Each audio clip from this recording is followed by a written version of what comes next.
We don't know everything. That's why we trust science, and not your cousin's brother-in-law who watched a YouTube video. Welcome to this episode of 277 Broadcast, where admitting we don't know yet is not a weakness, but the beginning of something more powerful than certainty. Curiosity backed by evidence, not algorithms of opinion. Science is brutally honest by nature. It tells you what we know, what we think might be true, and what we simply don't understand, yet. And how does the modern world respond to that humility? With mockery, doubt, and YouTube documentaries about how dinosaurs were Satan's prank. This is how you win arguments in the 21st century, by turning doubt into proof of deceit. If the scientist can't explain everything, then clearly the answer is an immortal elf living inside a cactus. Checkmate, physics. A few weeks ago, I heard a comedian mock both believers and atheists. Believers trust an invisible guy who created the universe, and atheists think it all came from magical nothing. Who's the crazy one now? The audience laughed. It sounded absurd. The argument had been simplified to the point of becoming a punchline. And that joke got me thinking about a small yet significant issue. A vast part of the world population seems to believe that being wrong is the same as making something sound stupid on purpose. But it's not. No serious physicist says everything came from nothing, like some party magician. When physics talks about nothing, it doesn't mean absolute void. It refers to a state with no classical matter, no defined space-time, but with quantum properties. Yes, it's weird, because the universe is weird. But that doesn't mean it's the same as saying everything happens for a reason. The real problem isn't religion. It's false equivalence between science and magical thinking. One is based on evidence, experimentation, peer review, and constant updates. The other is based on believing what someone believed that someone else heard as a rumor, which is now famous on TikTok. They're not equal theories just because both tell stories. That's like saying Shakespeare and your astrological birth chart are the same because they both use words. The limit is not weakness, it's strength. The Big Bang is the best approximation we have of the universe's beginning. It doesn't claim total knowledge. It says, here's what the data shows.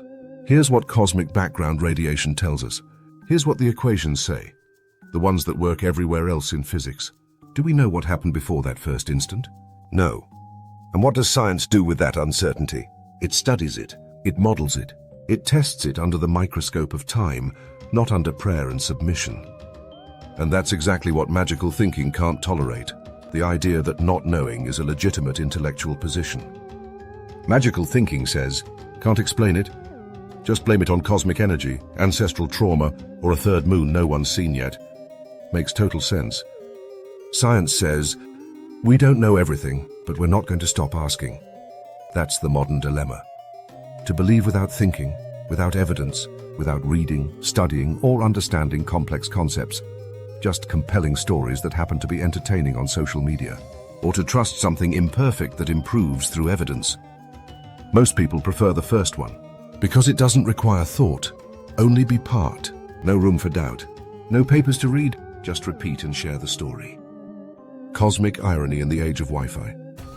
What's fascinating is how many science deniers rely on GPS, which depends on Einstein's general relativity, antibiotics, products of systematic evidence-based research and delivery apps, powered by neural networks optimizing logistics, but still say, science doesn't know anything because it can't explain the soul.